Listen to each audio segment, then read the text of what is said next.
Welcome to the Behaviour Speak podcast. Now, here's your host, Ben Ryman. Welcome to another episode of the Behaviour Speak podcast. I'm your host, Ben Ryman. This is episode 2 in what may only be a 2-part series on supporting refugees from the war in Ukraine. The first episode we had Sophie Ganovich on, and we kind of talked more about sort of really broader, really kind of generalized stuff that wasn't really sort of specific to kind of what you would do with these individuals. That episode was really more about helping Sophie get some folks to help her out with coordinating efforts, sort of on a more broader perspective. I'm excited about this episode because we're going to be talking more about kind of what can we do, sort of, once these refugees, arrive in your country. Where do we start? Where do we go? And it's my privilege to have an old classmate of mine, Bohdanna Popowycz, who's a BCBA based out here on the West Coast where I'm at, and I'll let her tell you her story, but I'm really looking forward to kind of getting her perspective from her experience supporting folks from Ukraine. So welcome to the show, Bo. Thank you. I'm so happy to be here. So I always like to start a little bit with just sort of a bit of an origin story of kind of how folks kind of got into the field. And so I thought maybe you could just kind of tell us that, kind of how you got to where you are. And then maybe from there sort of tell us how, or I guess sort of what kind of work you've been doing with folks from Ukraine. Well, I'll give you the Reader's Digest version because I'm old and it's a long story. But I actually grew up in Chicago. My parents came from Ukraine after World War II. And what I found really interesting is looking up the differentiation between what were they, displaced persons or refugees. What they were called was displaced persons, which means that you're displaced in your own country. Just kind of comparing to what's happening now, is that refugees are people who are displaced outside international boundaries. So technically, now that I look back, my parents were actually refugees. So they came to the States actually in a later age. They were 25 and 30. And after that, they went to school and had kids. And one of them happened to be me. I grew up in Chicago in really what we call a Ukrainian ghetto.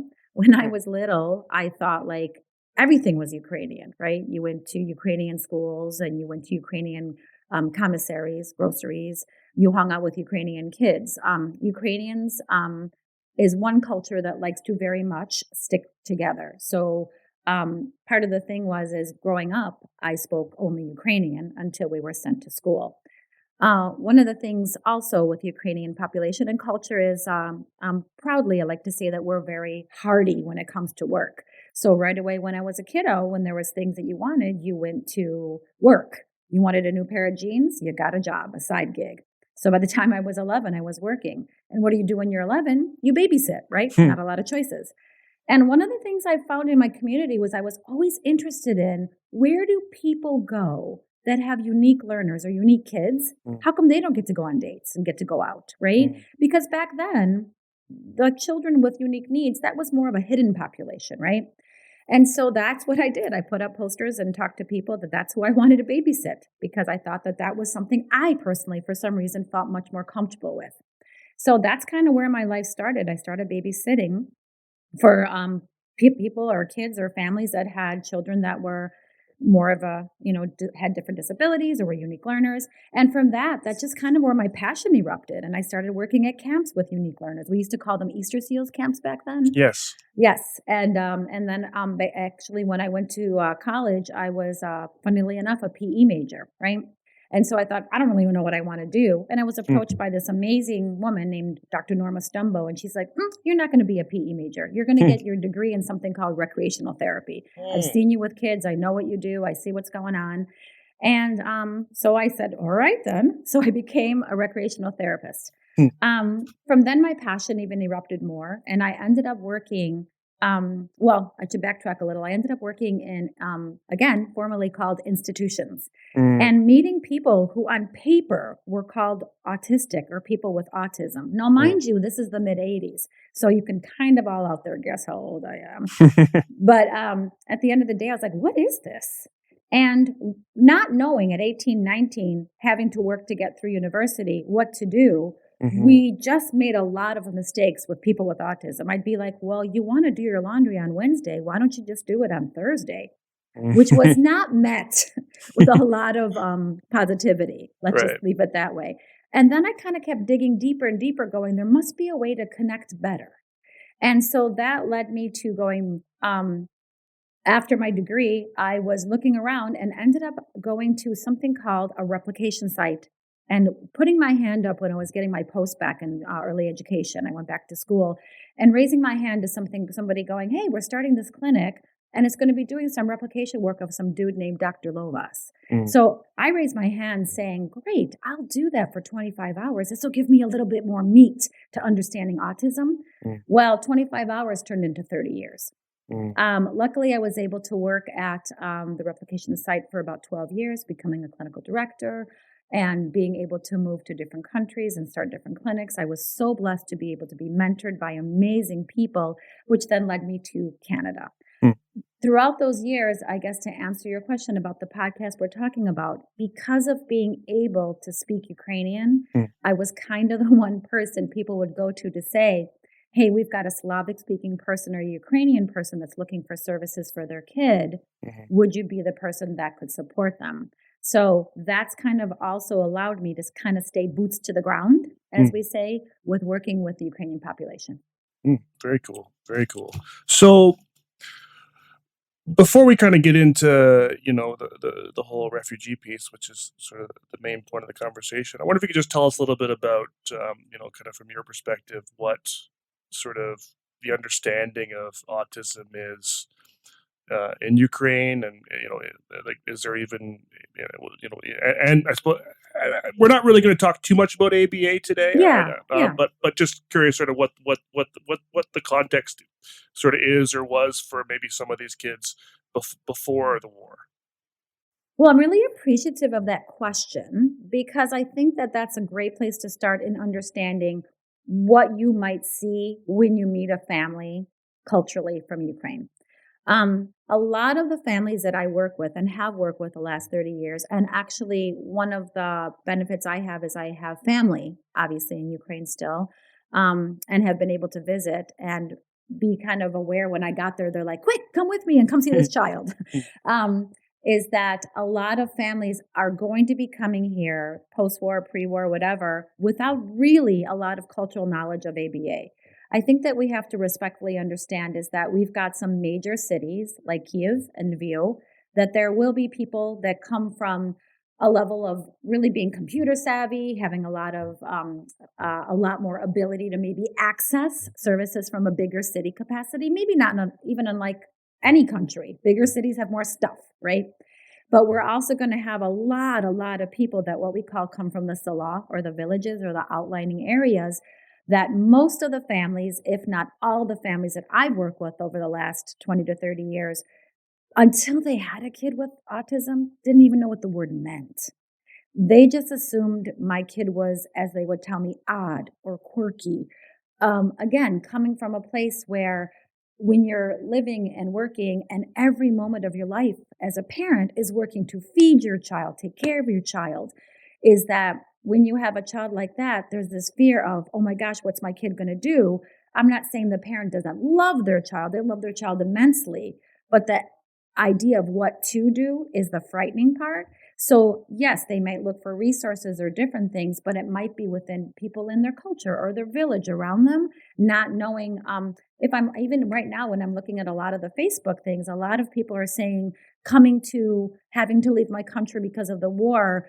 Does anybody know of a specialty place or a specialty school or anywhere my kid can go? So they're just looking for a safe place, hopefully somebody that will understand their child. Okay, that's a good perspective. So with that, the war started. and we know from the news millions and millions of refugees, Yeah. and we know from a bit from the previous podcast that they're going to countries certainly all over Europe and coming into North America, and it's happening Mhm. pretty quickly, I imagine. What does that look like, I guess? So as far as what's happening sort of the moment these folks kind of arrive in a new country, and so for your perspective, that'll be Canada, that'll be British Columbia. Yeah. I think that one of the things, like to kind of go back sequentially, the way Hmm. that I look at it is kind of like when you hit your boots to the ground. Hmm. It's even almost before. So let's go even back to the possibility of these amazing host families that Okay. are kind of opening their doors, right? Yeah. And I can't believe how abrasive, and maybe I can believe, because it's amazing how many people, when you go on these websites of people saying, I'm coming to this country, I have to leave this country, I'm coming with my not only 3 kids, but Hmm. 7 dogs. It is amazing how many people are but they're bringing their backpacks, and Hmm. that's all they have, and their child and children or whatever. I think that the first thing is for a host to really understand that it's not that you're just opening your doors to put somebody in your home, that you're actually opening your doors to a trauma-induced situation, right? And I think that a lot of it's going to be, especially I'm just going to talk about primarily, since we're talking about people with special needs kids or kids Hmm. with autism, they're going to be coming from thinking or knowing or not knowing that they're leaving something that is very stable for them, most likely, to something that is extremely unstable. And how do you communicate to that child or that person, you're not going back, right? So, a lot of it we need to think about, and the host needs to understand, is that a lot of this is going to be very fear based. So, the best way to start is recognizing the fact is that you start from there. You start really slowly. When the person enters your house, even though myself, I am an enthusiastic person, but when my family came to visit, one thing I really recognized, and my family did not bring a child or a youth with autism or an autistic individual with them. They were so overwhelmed the minute they got off the plane, Mm. right? This is so, so different than what they're used to. Like I said before, even growing up in a Ukrainian village in Chicago, I had never really gone to a grocery store that was bigger than 15 shelves, right? I had never really gone anywhere that was lights and camera and action. A lot of it is very, very simplistic, basic life day to day, right? So our good hearts from the beginning need to really accept the fact and read the situation, not more so what we want to give, which is coming from a really good place, but what the receiver needs. And I think that that's a really important place to start. And I don't know if you wanted me to kind of sequentially go step by step a little bit, Yeah, or does that please. sound good? Yeah. I'm thinking about one of the things is really setting up the room to be comfortable. One of the things is that some of the people may want to just really take some time to decompress. I Mhm. can't imagine what it's like leaving and running from your home and waiting for the biometrics, that's the paperwork, Mhm. to kind of get across. Now, I think it's really important to understand this aspect. I'm Ukrainian, but Ukraine is also separated by 2 very distinct languages. There's Russian, that is mostly on the east side, and then there's Ukrainian, which is more on the western side. Mm. So even though I speak Ukrainian and I do understand some Russian and I can understand it, my speaking back will be stilted because Russian is not my most comfortable language. But we don't even have the same alphabet. Remember, we use a Cyrillic alphabet. So you can't write things down, and you can't kind of pretend and say, like, especially thinking about autistic kids who don't have a lot of nonverbal information, you can't be using like gestures and moving your hands around because you're probably not getting a kid who wants to even look at you right now. So I think that in preparedness, it might be a really good idea to, and one of the things I've done is to kind of make a board of pictures. So then that way people can point to things that they want or need, especially kids if you're going to get kids with autism. Because remember, not a lot of families that are hosting, because we're doing this so quickly, right, Ben? Like you said, this is happening so fast.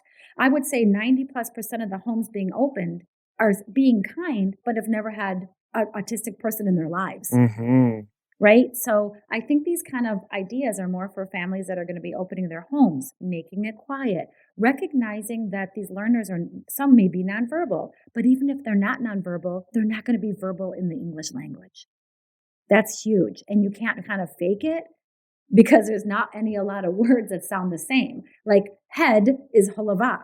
You can't even guess that, right? And if you're pointing to your head, the kid's going to go, are you asking me if I have a headache? Are you asking me if I need a hat? Right? I think it's going to be super important to try to find a communicative method, number one, that's going to work for both of you. I think that's such a key place. I think the other thing, really importantly, is to remember that start slow. You know, Ukrainian people are they're very humble. They're very minimalistic in most cases. I know that a lot of people are donating lots of clothes and lots of things. And, I remember when I went to Ukraine, I was so excited to bring like all these items, like all these Gap clothes and all this makeup and all this stuff. And when I put all this on the floor, my family looked at shock, like, what the blank do I do with this? Right? They were like so shocked and so like, thank you. But it's almost overwhelming to the point of like, I don't know what to do with this. Thank you so much, but it's so much. And I think that really in the beginning, start slow. I think it's lovely that we might be excited to give folks like, look at this new Aritzia dress. And they're going to go like, I just really need a pair of clean underwear. Right? Start with the basics. Start with things, knowing who's coming. Make sure you've got appropriate clothes like socks and underwear and t-shirts. That is a great place to start because it's comfort. It's like comfort food, right? Yep. Have comfort clothes. And start really slow, one thing at a time. See what that person wants, see what turns them on, and then go from there.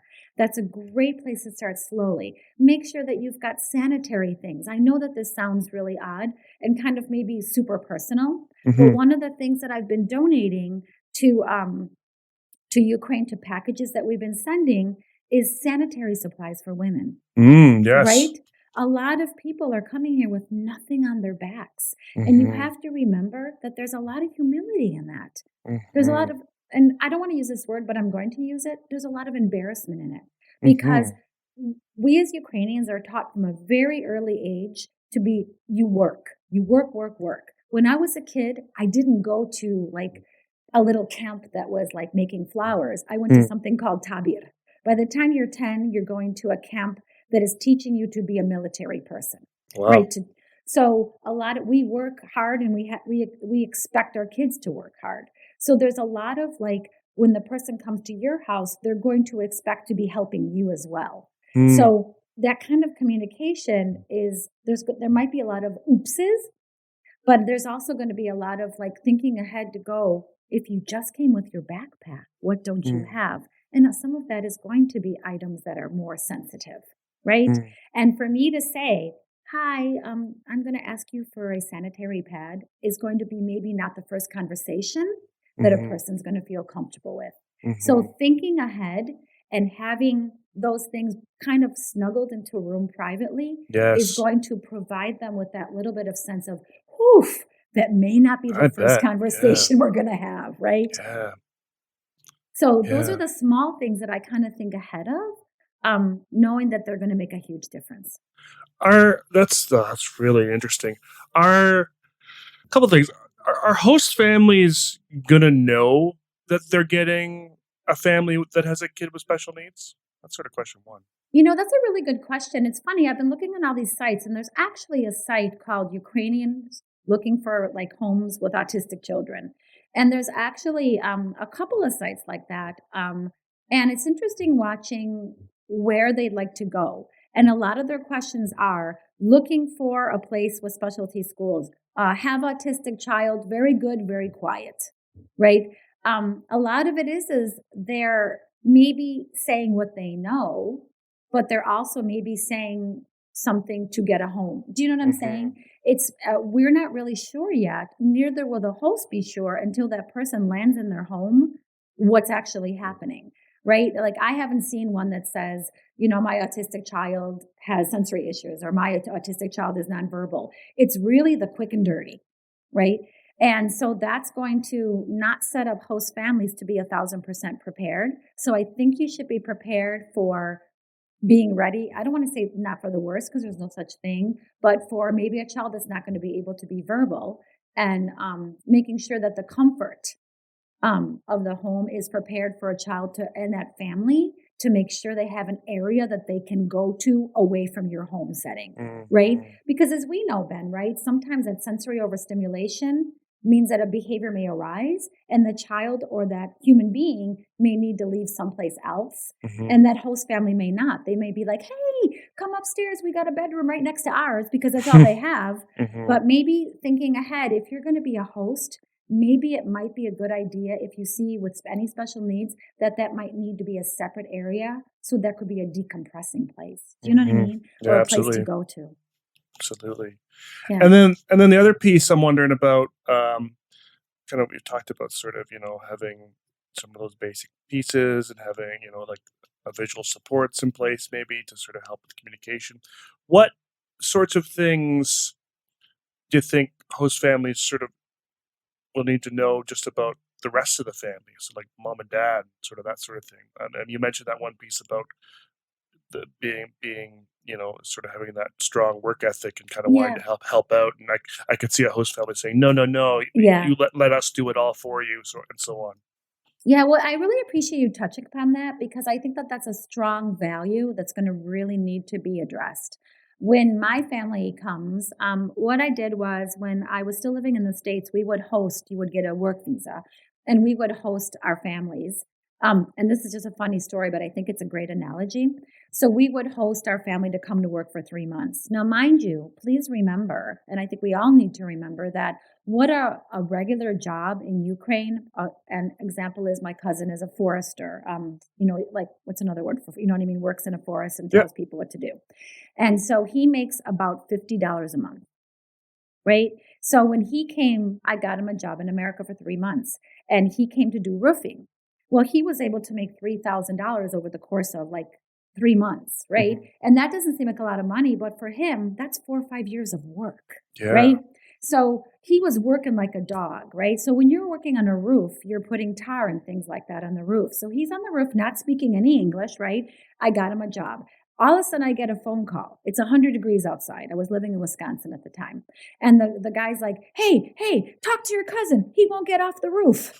We can't tar today because it's too hot. The tar will melt. Tell him it's okay. But my cousin's like, no, I will not get off the roof. I need to make this money. I'm a hard worker. He thought he was being fired for not working hard enough, because culturally, we get up at 5 and work to 5. Like, he's like, he won't get down for lunch. And my cousin's like, I don't need lunch. I need to work, right? And so a lot of that is, the work ethic is so hard. So he had to take the phone up on the ladder. I had to interpret to him, it's okay. You're not in trouble. You didn't embarrass anybody. You didn't show anybody bad work ethic. It's too hot. The tar won't dry. And then he's like, oh, okay. We are raised from the ground up to work. My father just passed away a year ago at 98. Wow. And until the minute he passed away, he was still doing surgery. He was saying, why do people not work? You lazy? Right? It's just not what we're brought up with. Yeah. It's just not the ethic we're brought up with. So when a person, no matter what's happened to them, they're coming from a trauma-induced place, that doesn't leave you, Ben. That's still a part of who you are. Because you get off an airplane in a different country, your culture's still with you. So if somebody's in your home and comes upstairs and it says, can I help you do the dishes? That's them going, can you help me normalize my life right now? Right? That's just a message for them saying, can I just stand next to you and not feel like you're just giving and I'm taking? Because that's not what I'm used to, and that doesn't make me comfortable. If you're planning on collecting continuing education credits for this episode, you'll need to go to www.cbiconsultants.com/shop and enter the 3 secret words. The first secret word is boots. That's interesting, because I could totally see sort of a host family, almost feeling like especially if they start sort of letting these folks, do more things around the house to help out. I could see some guilt on sort of the host family's part of sort Oh, of feeling sure. like I brought these refugees in, and now they're almost like slaves in my home. Yeah. Yeah, you know, and exactly. obviously Oh, they don't want to go. 100%. Yeah. And I think that part of that is a really cool question came up the other day, and I thought that this kind of pertains to where we're at right now. Is the other thing is the other side of the coin. If you're a host family, and again, I am awed by so many people coming forward. These people are getting off a plane and they don't know what's going on. If you're going to be a host family and you're going to be like, thanks for coming on Saturday, but Monday morning I leave for work and I work 12-hour days, so you're on your own. That, on the other hand, may also be something you want to consider. You're not just leaving somebody. Like when my family came to visit, I really needed to consider how much I was going to be gone from the home because there was going to be zero communication. Now, let's be honest, there are people, English is kind of a worldwide language, and there's a lot of people who speak some words in English. But I remember, like I said, think of my cousin up on the roof. He had no way to tell them that I don't take me off the roof. What happens if something happens in your house and you're at work?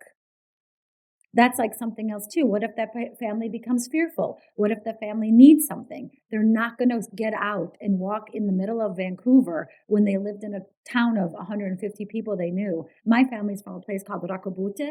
There's 24 houses in the village. Wow. Right? They're not going to walk outside and go like, I'm just going to walk down to the 7-Eleven because I'm feeling a bit peckish. Right? So really consider on how you're going to ensure that family is not left to their own devices. Because remember, we don't know what's going to happen. What happens if they've got a child with autism and all of a sudden the child needs something? What happens if all of a sudden they need to go to a doctor? Or, you know what I mean? You're not, we have to plan for the hope for the best. Is that what they say? Plan for the worst. Yes.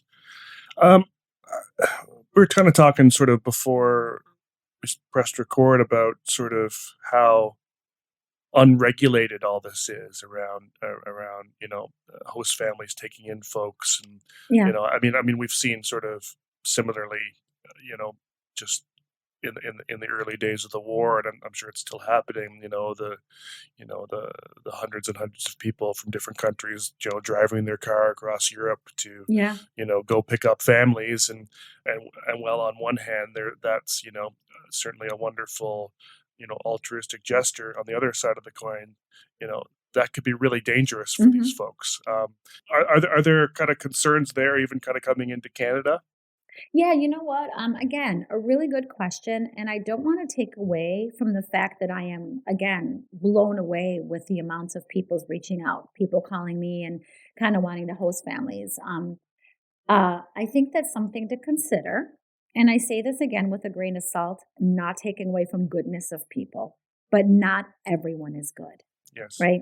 And I think that some of the things to consider is now this is the law in Ukraine right now. Any man, not zero, but 18 to 60 needs to stay back and fight for their country. Right.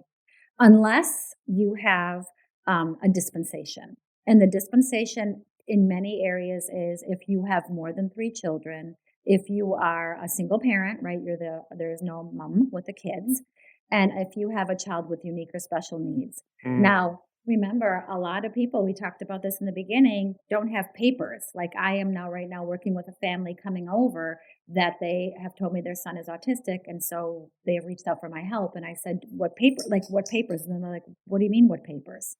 I said, what diagnosis? And they're like, oh no, there's no diagnosis. We just know this. Right. And so a lot of the times, 90% plus, and I think, Ben, as of today, and I could be wrong, we have 4,000 families right now in Canada. And a lot of times on those websites, as far as I've understood, and as far as the knowledge I have, and maybe it's changing day by day, there's not a lot of, because it's happening so quickly, regulations. So we have a lot of goodness of people going on these Facebook sites, like, I have a home, come to me, which is beautiful. There's a school across the street. But I've also seen a couple of sites that kind of ended up making me feel, the hair on the back of your neck goes up a little bit, that kind of feeling. And people have actually commented on that site, like, please disregard the site above me, or please don't look at that site that myself made me feel uncomfortable. There are single women coming with their children. Yes. Unfortunately, that opens up the doors to predators or people that are slightly unsavory, right? Yes. So I think it's really important for people, and I had reached out to the site to make a note to the families and to the moms. It is really important to make sure that you are getting references. Mhm. It is important to make sure that you are talking to these families, communicating with these families. That's point number one. Point number two is there have been a couple of families that have actually come boots to the ground. I'm going to use that terms a lot, gotten off the plane, and nobody has come to retrieve them. Mm. So there was the, I'll meet you at the airplane. And that's like what fear, right? But nobody's come. And so it's really important that the family at that point quickly reached out and somebody else came, right? Mhm. But they had never contacted that person, right? Yeah. Like talk to them. It was on Facebook. If any way you can contact them, continue a dialogue, get on the phone with them if possible. Make sure that you are clearly defining as much as possible time, space, awareness, whatever. So there's the safety issue. If you see somebody who says, I live in a very remote place, I'm a single man, maybe that's not the place you want to go to. Even I myself, and I know you and I both live in more remote areas, right? For me, I live in a very remote area. For me or you to get to a grocery store, it's a little bit maybe too isolated, right? But I think that if you're saying I'm a single gentleman that lives in a remote area, you'll be very comfortable here. That may not be the best place for a mother and her two children to go to. Now, I'm not clarifying here, Ben, that person has any alternative, or any bad intention. But you have to think right ahead of time. Not every situation is going to be what it looks like on paper. So I'm really encouraging on these websites and whenever I can put notes on there and talking to the people who are I don't know, what is it called? The person who starts it. Are they the author? Yeah, I think so, yeah. Yeah, who run it. I'm kind of writing to them saying, could you kind of put this into your guidelines or add this? Because a lot of people won't know. Because when you're in fear, you're running, man. You got your backpack, you're grabbing your kid, and you've probably seen these videos or the sites on the internet of people carrying their dogs in backpacks. I mean, you are running. There is no time for a lot of really clear decision making. Now, this seems, and I don't know how much you know about sort of, other kinds of refugee contexts. I think the most sort of well-known, more recent event was the sort of the Syrian crisis and a lot of Syrian refugees coming in.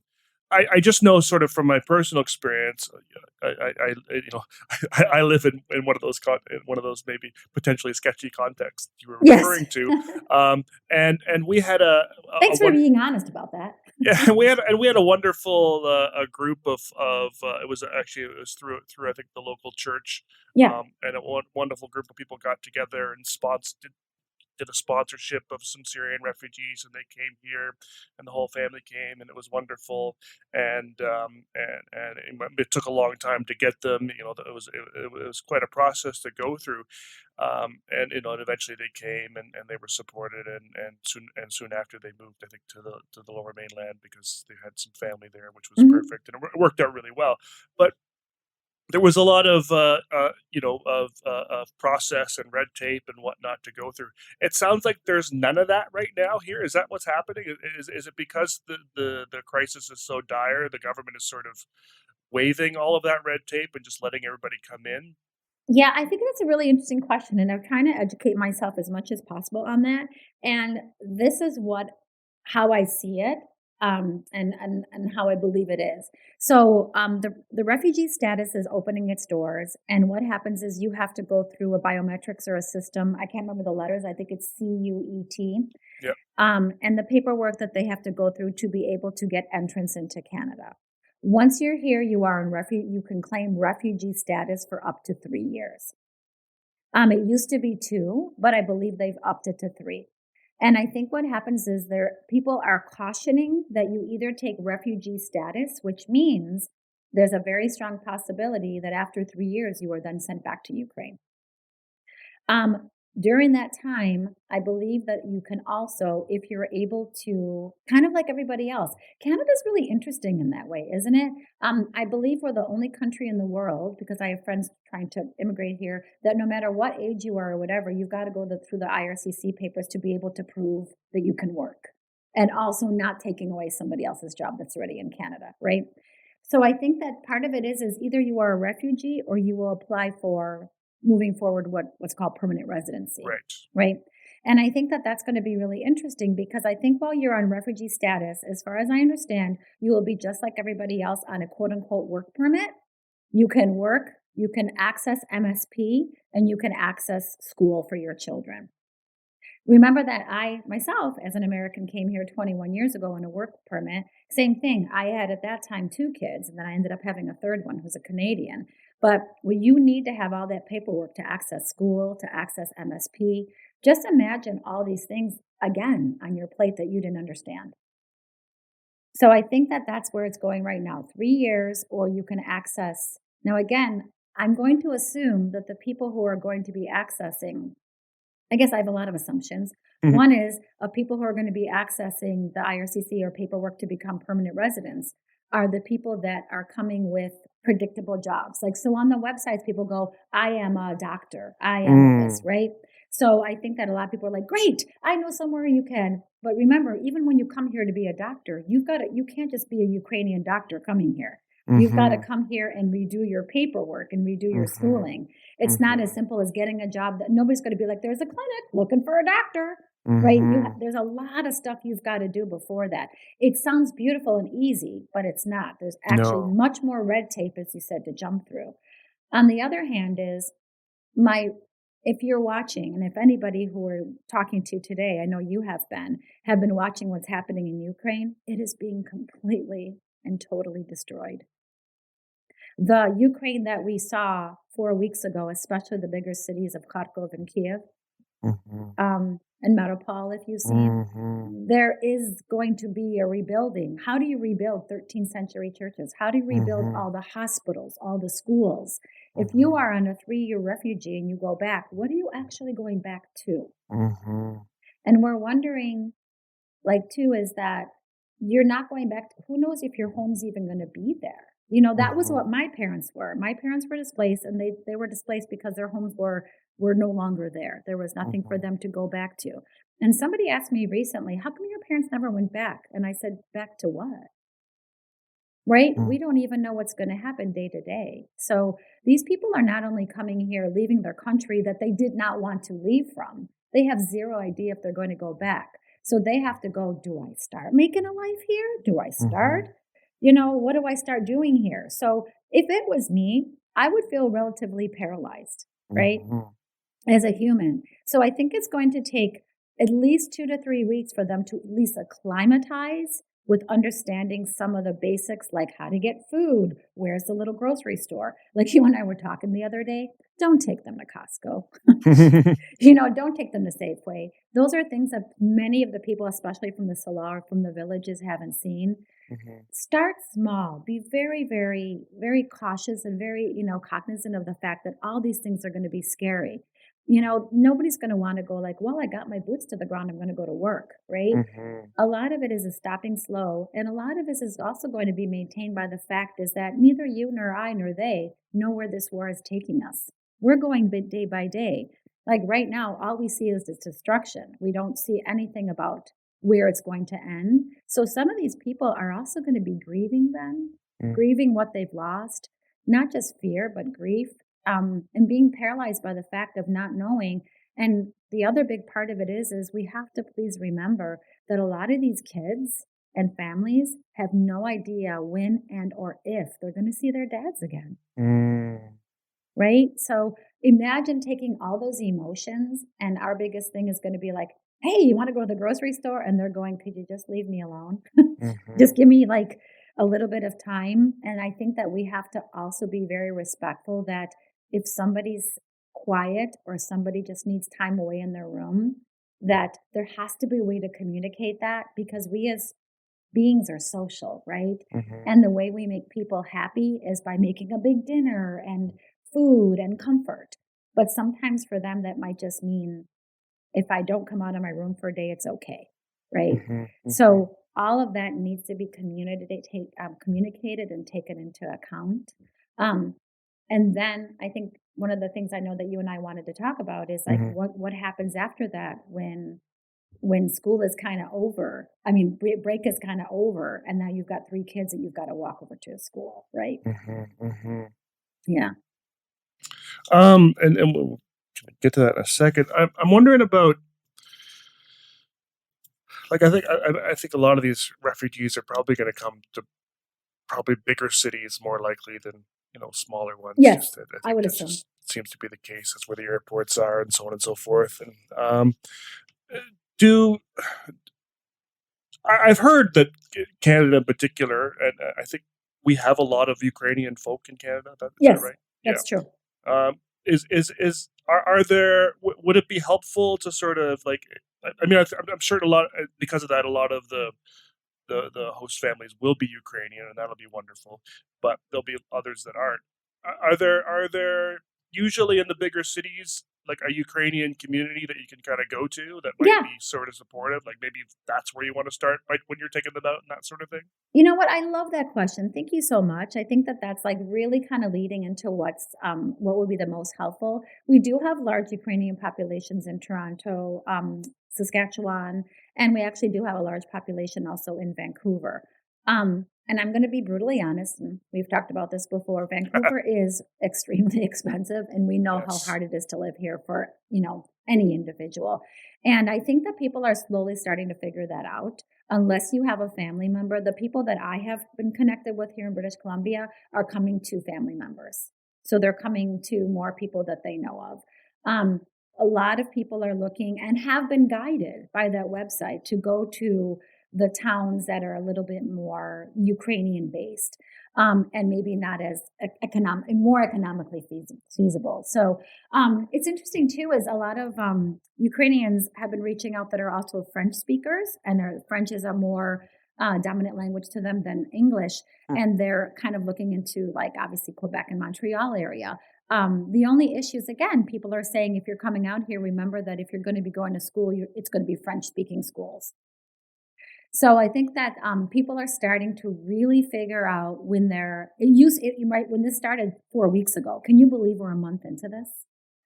When it started 4 weeks ago, I think it was like open doors to anybody. And I'm thinking we now are starting to go like, okay, let's take a breath. Let's take a beat here and start to kind of point people into the direction of where's going to be more feasible for your family, for your kids. And to answer your other question is, I'm seeing almost 60-40. I'm seeing about 60% non-Ukrainian families. I'm kind of keeping a little like a baseline here for myself, and about 40%, because still remember the demographics are still going to be a lot higher. For English speaking or non-Ukrainians, we've got more families like that here. And secondly, is what I've been seeing is a lot of Ukrainians that have come here, emigrated here in the last how many years, also have homes here, but don't have homes that can support having another family coming, right? So I'm seeing a lot of families like in the prairies going, hey, this is such a beautiful story. We've got 6 kids, we're on a farm, and we've got 5 more bedrooms, right? So we're seeing a lot of families that are able to have homes to host family, recognizing that space is important. And I know a lot of Ukrainians would love to host their families, but they're also living in a 1-bedroom, 1-bathroom apartment, right? So that's not the most usable or feasible for them. But having Ukrainians close, or making sure that host family reaches out to Ukrainian churches. Many families are reaching out saying, I'm Christian, I'm looking for Christian families, because they're really looking forward to maintaining their culture and staying close to a church. That's very important. So I think that a lot of families, also host families, recognize if you're not a Ukrainian speaking family, try yourself to reach out to find somebody in your community that can at least come over and help you translate as much as possible. So that's kind of what I'm offering. I've kind of reached out to school districts, to autism communities, to anybody that I can, to say, listen, if you've got, right now I offer to a clinic that both you and I are familiar with that does psychological testing, to say, hey, listen, when you do testing, I'll come in and interpret for you. So I'm kind of taking a little back seat to maybe a little bit of the BCBA or ABA part, but kind of throwing out the, hey, I speak Ukrainian and the culture, and I know how to make a good pierogi. So I want to be able to be like for lack of better words, comfort food. I want to be able to support because, like I said, is I saw my family when they just came to visit and stayed with me for a month. The fear and the kind of like taking it slow. I can't imagine what's happening when you just came from hiding in shelters from bombs. Like we're doubling the fear, right? So I think that that's super important to know. And again, going back to that, we're coming with children with autism. So there's that extra layer of a family going, oh my gosh, now I'm bringing a child that only was comfortable, as you and I know, within their own routine. Now this routine is going to be disrupted. How do I remake that routine and keep that as close as possible to what they knew to make sure that my child is as successful as they can be, because I have no idea where they're going to be going after they leave this host's door, right? The second secret word is trauma. You talked about a little bit about paperwork there and psychological testing, and it's great. I mean, I think someone like yourself, you don't have to talk ABA, but you know the system, and so you're Yeah. able to help them kind of navigate that stuff. It's we're pushing April here. There's only Yeah. a few months left in the school year. It's likely, I think, that maybe some of these kids might end up in school before the summer, but probably a lot of them won't. Yeah. And so it'll be sort of summer planning and sort of try to, and certainly an opportunity to relax some more there, and hopefully for the families as well. But in September, I could see, Yeah. a lot of these host families, particularly the ones maybe that aren't Ukrainian, wanting to get these kids back into get them into school, feeling Yep. like school is really important for all these different reasons. And we've certainly heard, certainly during the COVID crisis, how how much how people feel about sort of socialization and being in school being Yes. really important, and so on and so forth. So they're going to want to start sticking these kids in the schools, but as you say, most of them probably aren't coming with uh, diagnoses, Yeah. and so how can host families kind of help there? I think so one of the things I've started doing is that firstly I want to also just really respectfully say is I do know there's a lot of Canadian families waiting right now Mm, on long time wait lists to get diagnosis. I mm. could be wrong, Ben. I'm guessing it's at least 12 to 18 months. It's a long time. So it's really hard. And sometimes I find it really difficult to sometimes say, hey, could we jump the queue? Because we've got a child in trauma. But one of the things that we have to do is maybe continue to push the fact that these kids are coming with no paperwork. And what we do know in schools, right, Ben, is without paperwork, you're not going to get support. Yes. And so we need to make sure that a lot of the families that are coming without a diagnostic paper are assessed as soon as possible, because we're going to fill up schools with even more learners that have no supports. So they're not just coming with a diagnosis or with no paperwork with autism. They're coming as ELL learners that are not going to know the language either. And they're coming with major trauma. So I think that maybe with the host families as much as possible, and what I'm trying to do is, and I'm kind of offering through your podcast, hopefully that people that can hear it, I can offer more help with that. We need to support and encourage getting a diagnosis as soon as possible, and actually maybe even working either within the schools that these kids are going to go to, reaching out to the schools ahead of time is really important. So with some of the kids that say the kids coming to school in Vancouver, perhaps if they're not going to go to school right now, but in September, now is the time to go to that school and saying, this kid's coming in September.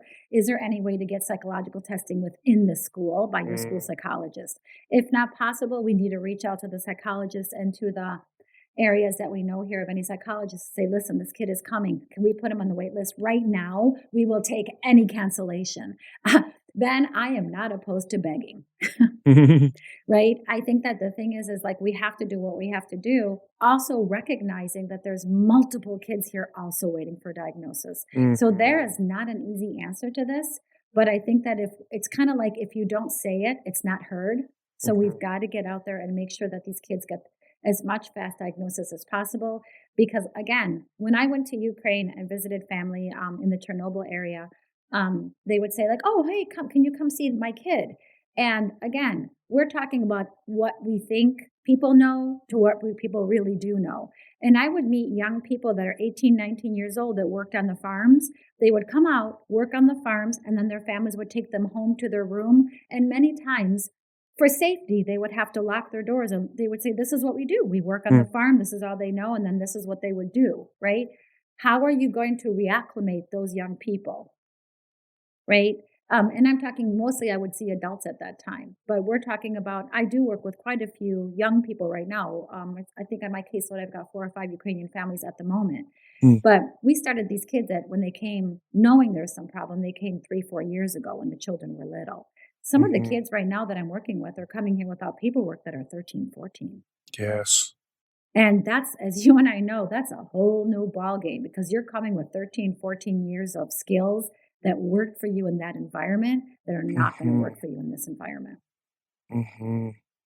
Yeah, I mean, definitely aware. We could do a whole other episode on the wait list issues in our province and everywhere 100%. else, and I know there's sort of one sort of central spot where folks kind of go and get those, but there does seem to be, and again, I'm less familiar with this stuff because my work has been mostly with adults, but but I do see on some of these autism or social groups and whatnot that there are ways to get private assessments done, Yes. and that can certainly move you up the queue, but those things aren't cheap. No. Are there resources available for refugees for that sort of thing? You know what? Like, that's actually a really good question as well. And to be honest, I don't know. I think that we're going to have to be really creative. 4 weeks ago, we didn't know this was going to happen. So now we're kind of reinventing the wheel. Part of it is for me right now is the people that I'm reaching out to, I'm kind of being very, very honest about the fact that we have people coming that used every last penny they had to just get a flight here. So I'm not going to lie and say they have another $2,500 for an assessment, right? $2,500 is, do the math, 2 years of work for most people, or a lot of people that whatever. So I think that that's going to be a really interesting question. And I think that each person or each diagnostic facility is going to have to make their decision how they rise to this occasion. As far as how that goes, if there's going to be fundraising things for that, I'm going to, again, be perfectly honest. When you go down the line of what people need to survive, we're talking about clothes, housing, food. I don't think diagnostics are, unfortunately, the top 3. I wish it was, but it's not. So I guess what I'm saying is I'm going to continue to be part of the solution as I can to finding out how to help as people contact me or reach out to me.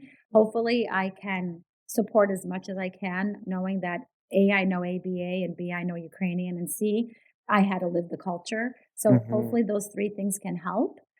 Because when I have done translation in the past, a lot of it is it's not as easy as just translating it. It's the understanding and the kid and the family going, why is he asking me to do that? Right. There's so much more that's included in that, because culturally we're just kind of like, hey, do this. And that's it. I say to the mother, he wants you to make a block. And the mother goes, oh, we play so much blocks at home. I'm like, yes, I understand that. Right. But I think a lot of it is just understanding is whatever this person says, we're just going to do. It's going to help you understand, so there's so much more to it. And there's so much more to it than just kind of showing up. Right. There's so much more to it, because after that, and I don't have to tell you this, we've got another possibility of only 2 years more of funding, right? So there's so much more that goes into it. Like, timing right now is wicked. It's really important to really get these families diagnosed, because these 12 and 13 and 14-year-olds that are coming here, if they don't have something to support them, we're kind of off Blanks Creek. I promised you I wouldn't swear. I'm doing good, aren't I? You're doing great. But right. So yeah, that's a huge one for me, is we're talking about people that need services now. Yeah. So I think there's really going to probably be a call for some of these host families to do some of that squeaky wheel stuff and advocacy stuff, because obviously you're just one person. You can't really advocate for everybody. And if they want to get those kids in school and get those supports, or they're going to run into a whole lot of problems, especially Yeah. those families that aren't familiar with, having kids with special needs themselves. I think that's going to be a big one. Yeah. And I think also the curveball on that one is that a lot of people are going to be coming here. And I think that we're assuming that they understood that their child had special needs. Now, the other Mhm. part is when you live in a small village and you know everybody and everybody knows your child, there's oh, this is who he is. Then Mhm. all of a sudden you are living in a different place and somebody sees your kid. And we've seen families like this that we've taken on where the family was like, oh, I just kind of thought this was how he was. And then somebody else sees him. Like, so some of these kids might be placed into school. And then the Mhm. teachers are going, like, this happened to me. I had a beautiful family that I've been honored to work with for years and years. They were adopted from Ukraine. They were 2 and 4 years old. And the mother came to me and she's given me permission to always talk about this, Hmm. is that she said, hey, she brought them to me when I ran my school, when we had Harmony House. And she Mhm. brought them to me and she said, can you please, tell me what they're saying? I don't speak Ukrainian. And I said, I watched them for about 45 minutes, an hour. And I said, they're not saying anything. These boys are more than likely have autism. And she went like, all right, what do we do? Mhm. Right? But that's what's going to happen. The kids are going to go to school and the parents, because they live so close, you know what it is? You see your kid Right. every single day. That's your kid. That's what they are. But then when somebody else sees them, that happens to our kids now. A preschool teacher brings it to your attention. A kindergarten Yes. teacher brings it to your attention.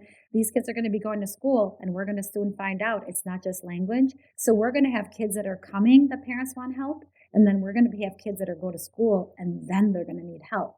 So this is going to be a long-term, and I'm not using the word problem lightly. This is going to be a long-term situation. Absolutely. And I think there's going to be some folks that are going to have trouble, differentiating between, is this a disability or is Yes. this just a trauma response, Or a right? cultural difference. Yes. Yeah. 100%. Yeah, Yeah. Yeah. absolutely. I think it's going to be really, really important to kind of, like I said, is when that mom brought the two boys to me, like, she was saying, what were they saying? Because they were talking. They were stimming, right? What you and I call like engaging in self-stimulatory behavior. Yeah. Yeah. But she thought, oh my gosh, they're talking so much. And what are they? And I'm like, they're not Mhm. saying anything. And so I think again, she was a mother adopting children from a different country, didn't speak the language. So imagine host families who won't know anything and don't have that same, like, I didn't adopt you. I took you into my house.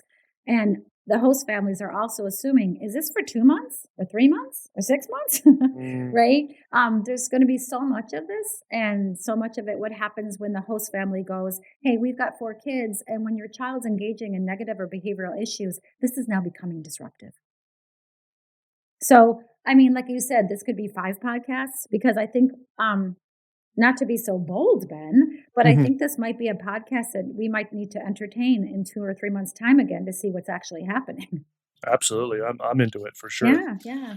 We talked a little bit about, the work ethic and some of those pieces. I'm wondering sort of other kinds of, sort of cultural pieces that we're not going to be thinking of when these folks come here that we need to be thinking Yeah, well, about. I think a lot of it is based on the fact is that one of the things my sister and I were talking about the other day is that we were so excited. I think I told you this story before. We were so excited when my family. This is many, many, many years ago because remember in the 90s, in 1991 or no 89 or 90 when the wall went down, travel could happen, right? Mm, And so that was right. actually the first time my father had seen his sister in what 40 years. I can't even imagine. I still look at the pictures in awe of what their faces look like. You see each other when you're 20 and then you see each other when you're 60, right?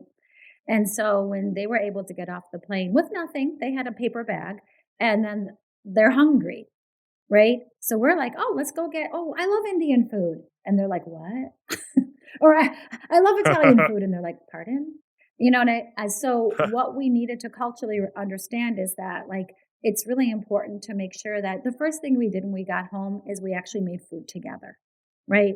There's a lot of culture around the fact of when I would go visit my family in Ukraine, it was a lot culturally. Once we went out to a restaurant and my aunt was like, that's the first time I've gone out to eat in about what, 9, 10 years, right? You just don't Mm. do that. That's for special occasions. We here are like, hey, I don't have anything. Let's order in a lot of the culture is around food. A lot of the culture is around the preparation of food, the talking together, the joy of having the food, and the sitting down and sitting for an hour, 2 hours, right? So a lot of culture is around that. A lot of the culture is also around their church. I think it's really important to recognize the fact that church is extremely important. I was brought up Ukrainian Orthodox, and then we were brought up Ukrainian Catholic. It switched over, right? So a lot of it is very important to recognize that that's going to be a place of worship, is going to be very important. So if you're going to be a host family, it might be really important to make sure that you reach out to make sure that you know what church, or if there's a church close, because this is a war of culture. And so, not to become political, but part of the things that is trying to be killed is our language and our religion. And again, it kind of goes back to the place of culturally. We are a culture of minimalism, right? So it's a lot of don't overdoing, going back to the culture, don't overkill, going out and doing too much. And I think that's something that might be really beautiful to do, is to really maybe find 5-10 words that you can learn. I think that will bring great comfort. So obviously, like knowing words like proшу, which is like please, or would you like this? It means a lot of things. Or spate, like to go to sleep. Learning words that you can say that will bring great joy. You're leaving something you love behind and coming to something new. Somebody trying to engage with you and trying to learn a few words will bring great comfort, because that shows such a high level of respect that you cared to try to say, don't worry about pronunciation. We have a lot of r's that nobody can do. But trying to come up with words that will bring like words that we all use every day. Learn 10 of them. Go on Duolingo. Learn 10 or 10 or 15 words that will clearly define that you went out of your way to kind of learn to try to communicate amongst the pictures and things like that. But like even food, learning words like that, like yiste. Yiste means like, if you ate it with a question, instead of having to mimic it, you could ask it. And that, like I said, you will be shocked with the smile you get. When my family came here and a lot of my neighbors wanted to learn English, they were just chuffed. They were over the moon excited that somebody tried to learn Ukrainian. The third secret word is Ukraine. And this is certainly comes from my, lack of knowledge and bias and whatnot. But certainly when I see, Ukrainian folks speaking up until recently, I would have just assumed they were Russian. And probably would have assumed many of the folks in sort of that come from Eastern European countries were Russian, just because, I've just been sort of learned that accent seems to be in movies, right? That accent's associated with the Russian mobster in a movie or something. Are host families going to know what language these folks speak? That's another really good question, is because I think it's really important. Right now is such a great time to kind of educate ourselves, right? And a quick just kind of synopsis of it is in the early 1900s, there was something what was called the artificial famine. And what happened to the east side of Ukraine, many Ukrainians were starved. And then what happened was by an artificial famine from Russia. And what happened is many people from Russian community moved to Ukraine, or it became the people that were there, it became the language. Many years, over the years, because of what happened, if everybody looks into history of what's happened to Ukraine from the early 1900s to 1990, we, Ukrainians, were not allowed to speak Ukrainian. So you maybe did it at home, but at schools and outside of that, it was mostly Russian. So a lot of people would say to me growing up, well, my name is Bohdanna, but the correct pronunciation is Bohdanna. And a lot of people would say to me, like, what's your nationality? When I would go to public school, in my neighborhood, there was not a lot of Bohdannas in my neighborhood, right? Our culture and our community where we would go to would be the Ukrainian neighborhood, but where my parents settled was there were Ukrainians, but the public schools where I went to was mostly North American schools. I lived in an Italian neighborhood. There was no Bohdannas. So people would be like, oh, you're Russian. Do you understand Russian? I'd be like, no, I'm Ukrainian. And then people would say, quote unquote, oh, it's the same thing. right? And I think Mm-hmm. that that's something, again, culturally that we have to be very careful about. Is it's not fair to say that. It's like we don't say that to a lot of other cultures, right? And I think that we have to be very, very acclimatized, understanding that even me, like I said, is if your family is coming, which most families are coming from the most destroyed areas, which is Kharkiv, Melitopol, Kyiv, is that it's going to be more people who speak Russian. So kind of find out, I think the host families, it would be really helpful to find out when the family says where they're coming from. It's not very difficult to go onto the internet and find out what language is spoken there. And I think that Okay. is really helpful. Again, I can speak both of those and understand both of those, but I really chop it up when I speak Russian. I'm not going to lie. My language of origin and my language that I spoke at my home and with my kids and with my family has always been pure Ukrainian. I was speaking to a gentleman here that I'm working with and doing donations. And when he was speaking to me, definitely we understood each other, but it was definite could you say that again? And even though we're from the same country, right? So it's really to identify that is going to be really big. I think that's important. And again, that's also going to be important for children when they go to school, because we just can't throw a kid in school hoping they'll be okay all day listening to somebody speaking English. Yes. There's enough, I think, interpreters. There's got to be teachers or EAs or paraprofessionals that speak the language. So I think that people like that are going to have to kind of rise to the occasion. Yeah, that's really important.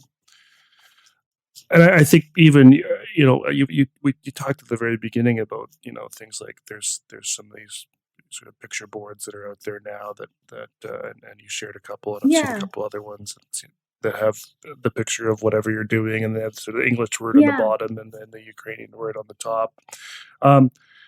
We often think of those as being things that we would use, to communicate with these kids with special needs, but I suppose you could easily also be using those initially with the families themselves too. Oh, absolutely. Because I look at it this way: is like a picture says 1,000 words, right? There's not going to be a miscommunication if you use a visual, because a picture of an egg is an egg. There's no difference, right? So it's going to make your life a lot easier and their life a lot easier than if you're going to be making a circle with your hands and then putting your mouth like you're going to eat, and that person's like meatball, Right. right? I think it just makes life simpler, and it's going to decrease some of the stress that everybody is feeling, because it just like I said, is I was able to communicate with my family, but like I remember even going, like we did, I think I told you the story, we went out for pizza, which my family was like, holy crow, this is the best stuff ever. Like they wanted to go out for pizza every night, right? And then when the lovely person, waiter and waitress, was talking to them, and then they were like becoming frustrated because like they're like, do you want something to drink? And like maybe I was involved in another conversation, and this went on and on and on, and they're picking up water, and my family's like, no voda, no water. And or else I have some, and the person's like, okay, Coca-Cola, and they're like, what? And it went on, and it was just kind of like, you know what? It would have been just easier to show them a picture of a Coke can, right? And the thing is like I think the whole thing is we're trying to make people's life easier. Every morning when a person wakes up, the thing in the forefront should be is, how do I make it easier? If you're going to make eggs for breakfast, bring out the egg carton. Just show that, right? And that's so important for the family, for the child. Yes, we're talking about families with kids with autism, but let's remember that the families are coming also with so much trauma. I cannot imagine holding your kids at night while there's bombings. Nobody can walk away from that feeling like, whoo, we left there, we're good now, right? We have no idea about what everybody's, as I call it, what rocks they're carrying in their backpacks. And they're going to be wanting to protect their children, but they're also going to be wanting to help you, follow their culture. Like a million things are going to be happening. It has like, you know what, in our job, Ben, what's number one for our kids is communication, right? So if we remember that in the forefront of how we can best communicate, that is like going to be so much easier for everybody. And that's why I'm really pushing it forward. If we're going to be sending kids to school now, please, we know how hard it is for a kid with autism here to go to school, and they're going, well, we'll figure them out. You can't, there's no time to figure kids out that are coming with trauma, a different language, and autism. You need to be prepared. You need to make sure that whatever you're possibly using in that home gets packed up and goes to the school. You can't just go like, I hope it works out today. I hope they go to the playground and it's going to be a great time. Yeah, absolutely.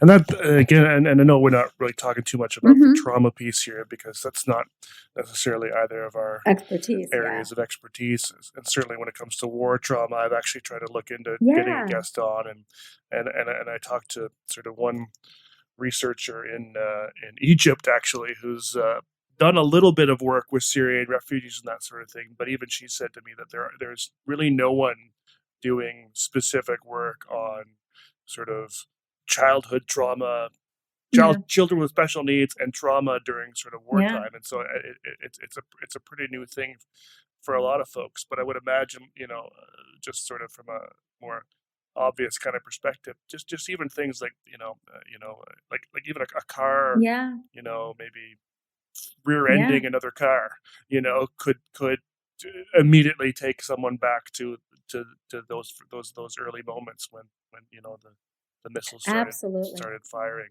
or just a fire in general, in a setting. And so I think that folks just will also need to be kind of cognizant of all of those things when they start seeing reactions. Oh, 100%. Like my parents, when they came to America, they were like I said, 25, 30 years old at that time. And they had obviously zero therapy. I grew up watching my family struggle with trauma, right? It never kind of goes away to a certain degree, right? There would be parts of, the year or the month where I could see that my parents were struggling with things. Growing up, my dad was a veterinarian, my mom was a chemist, and they went to school when I was growing up. We all were at school at the same time because first they had to come to a country and go, hey, I'm going to take 65 jobs working in a hotel, cleaning floors and whatever, right? They came with degrees, but they had to redo them all here. And like, I remember times my grandfather raised us as well. My mom and dad were able to raise money to bring him over. And in our homes, the oldest person is the patriarch, right? So the way that the culture works is whatever grandpa says goes, right? So at that time, my father had lived here enough to kind of go like, oh my gosh, I'm a little bit Americanized, right? But like now I have to remember that I do whatever he says. But when we would eat food, you eat what the patriarch eats first, right? And the thing is we grew up where we didn't have a lot, me growing up, because obviously my parents were still struggling and trying to get into schools and do stuff. But when there's food on the table, you eat it. Like there's no like, I don't like that, right? Like there's a lot of, the culture, a lot of it is about, and with lack of better words, it's about obedience. And when I was a kid growing up, you didn't speak till spoken to. It was very much, kind of a joke. This sounds like you were talking about the Russian mafia. It's the don't cry or I'll give you something to cry about, right? It's very much, we were brought up in a very, very strict kind of a manner in that regard. I'm not saying there wasn't love, but you grow up very quickly. By the time you're 10, you know what to do. Because in the back of my parents' minds by the time they were taken out of their homes when they were 12, they were displaced people. My mother and father wandered from displaced camps for 10, 12 years. My mother at the age of 12, 13 was taking care of her family. So that stays in your mind, right? So trauma is, and again, we're not trauma experts, but I do PTSD and trauma. It kind of goes generationally, right? You know what I mean? It doesn't kind of go away because you see it. And so like the part of this is like, that's why I'm actually kind of asking really kindly again, remembering though we're not experts on that part, but remember the families coming to you, host families and us, we are going to have to be gingerly very respectful of listening, right? Don't assume, listen, read these people, understand what they need. If their face is feeling overwhelmed, stop, right? If something's happening, be conscious enough not to be like, well, that hurt my feelings. I made a big dinner, right? Like you have to kind of really recognize it's not about us. And I can really see from the love of the outpouring of the beautiful people that are reaching out, that they want to reach out. But when you're in week 2 of this, it might start to look a little different. Patience is going to be huge. Yeah. No, and this is all going to take a lot longer than Yeah. than I think folks This is are not a prepared for holiday. as far This is as not somebody going, I'm coming for 2 Yeah. weeks. This is people going, I was Yeah. running for my life, and who are you, and what the heck's going on? Yeah. And of course, just the other piece that you mentioned a couple times already, the Yeah. fathers, and the lack. I don't know if you know about this, but when you mentioned sort of the patriarch piece and sort of the senior in the family, are there also, because sort of the conscription or whatever thing in the Ukraine, 18 to Mhm. 60, are there folks over 60 as well Yes. that are coming in Mhm. as refugees, and are folks potentially getting sort of multi-generational families coming into their homes? Oh, another great question. And the answer is yes. If you, a lot of the sites that I've been on, because people are explaining who are coming, there are not just a lot of people bringing their parents. Well, there's lots of different scenarios. There's a lot of people bringing their parents that are in their 60s or 70s, right? Now imagine somebody who is so ingrained in their community, right? Leaving in 60 and 70, because you're like, oh, wow, maybe I was going to retire with the people I've known all my life, right? That was my grandfather who really, really struggled. My grandfather was a historian. He wrote books. When he came here, he was already at an age where, like, I loved him. He was the man who was like, I don't speak English. I'm Ukrainian, right? It was an unfortunate situation. Like, he couldn't become Americanized. It just didn't feel right in his heart, right? So he left what he loved. And with that comes a certain sense of depression, right? And a certain sense of a lot of things. But when my grandmother came, she also, like a lot of the Ukrainian people are seeing, came with health issues. So a lot of these people are coming with health issues. I've talked to a couple different families that are coming with, there's people coming with needing dialysis, there's a man coming that has a very rare blood disorder, who now, because of the war, he is taking 2 to 1 blood transfusion, whatever he needs a day, where he needed 4, right? They're like living on borrowed time. So yes, there's many multicultural families coming, and multicultural age families coming, which actually adds so much more to it, because I remember my mom saying when she came to America and then brought her dad, it was no longer of her going, oh my gosh, I've got to acclimatize. Now it's, oh my gosh, I have to acclimatize and work with these people that are 60, 70 years old that are going, I'm not learning this language. I didn't even want to leave my country. Right. So a lot, then you have the sandwich, right, of trauma that comes to it. So, and again, a lot of times, and this is another important factor, is when you have a child with a unique ability, a lot of times the parents deal with it, not the grandparents. They say a lot of times, hey, we're dealing with this. Oh, shh, stay quiet, right? Or whatever, because it's a different kind of a thing. And a lot of grandparents, like when I was in Ukraine, the parents would be like, okay, I think there's something unique with my kid, but don't tell my mom. Because there's a sense of, I don't want to say it's ashamed. That's not a good word, but let's just use it. There's a sense of, they're not going to get this, so don't tell them about it. And even a lot of the families that I've worked with over the last 30 years, when I would go to their houses, I also had a clinic in England at a time, and they would be like, when you come here, don't say you're an autism person. Just say you're like you're helping with speech a little bit, or you're a nanny. Because they just couldn't bear to tell their families that this was a diagnosis that had a name that was confusing to them and was not normal. So there's a lot of traditional criteria around it.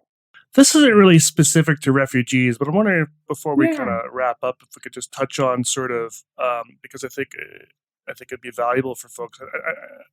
Sort of just, let's sort of move away from the refugee piece and just sort of think about Ukrainian families that have been here a long time, that they've gotten the diagnoses and so on, and so now they're getting, and so this is sort of the only maybe ABA part we're going to talk about here, and now they're actually going to get some services.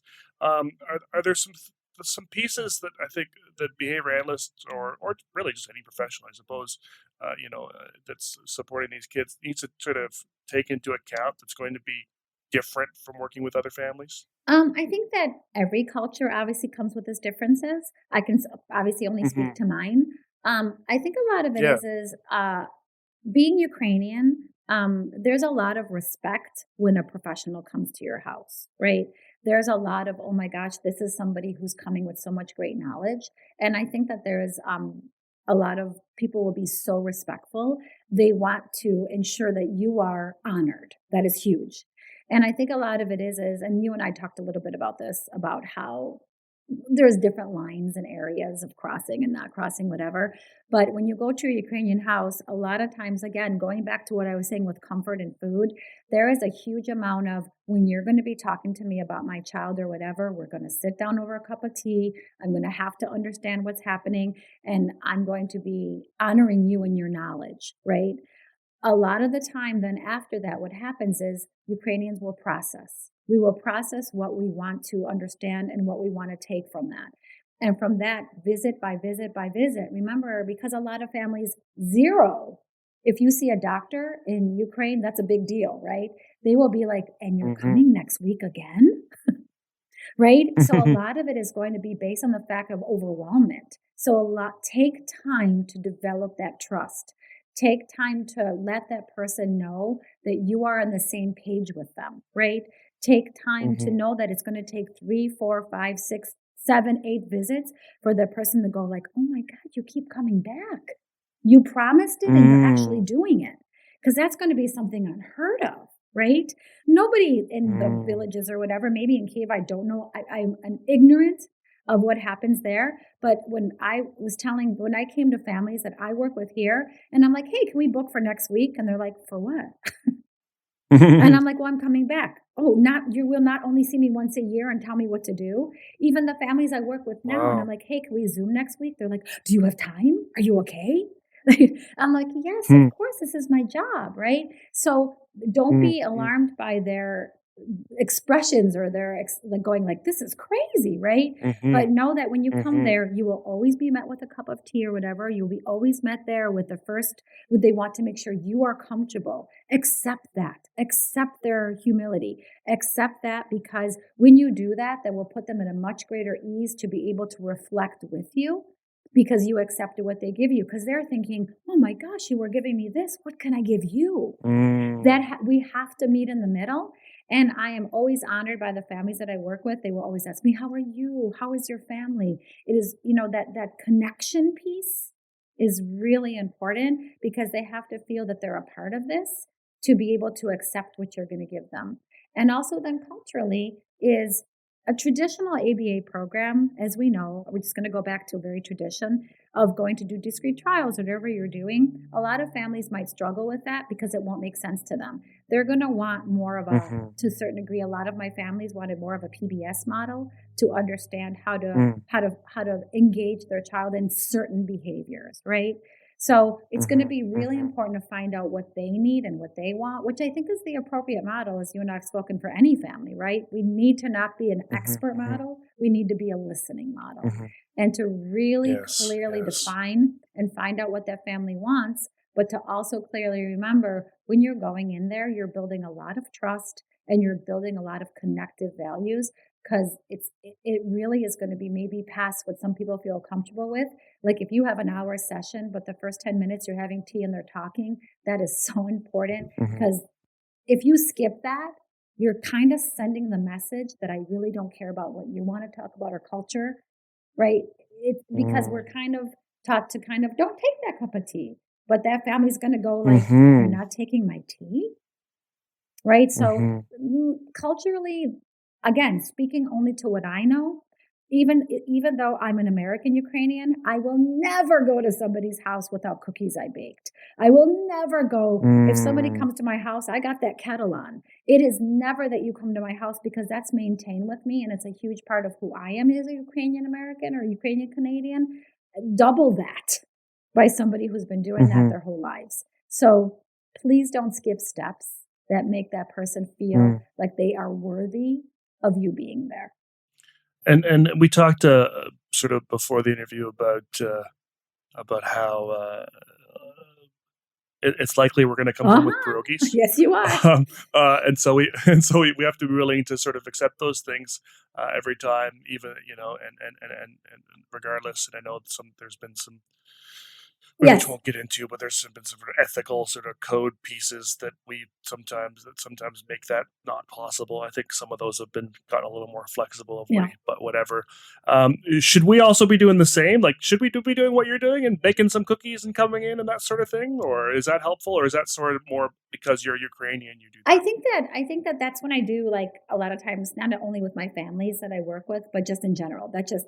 I mean, my gosh, in my culture, if you would go somewhere to a friend's house and not bring something, it would be like shock, But I think that in this situation I understand. And you and I've talked about this before, is like, there's these, we won't talk about it, but lots of different codes. I think a lot of it is in the beginning, it's not that you have to come with something. It's just that you are willing to accept something. And I don't think that the families are going to be asking you to, or thinking that you're going to bring something. They're going to be in awe that you're coming all the time. That's a gift to them in its own, right? Yes. That you're coming week after week. Like, to them, that's like a shock. You see a doctor if you're like fingers chopped off most of the time. And you know what I mean? Yes. So this is unusual. I think it's going to be more in the acceptance when immediately you are met with that. Like, when I lived in England, the minute I walked in the door and took my shoes off, there was a cup of tea handed to me. Everybody knows the English tradition, having a cuppa, right? Sure. If I would have said, like, take your cup of tea out of here, I don't know how far through that door I would have got.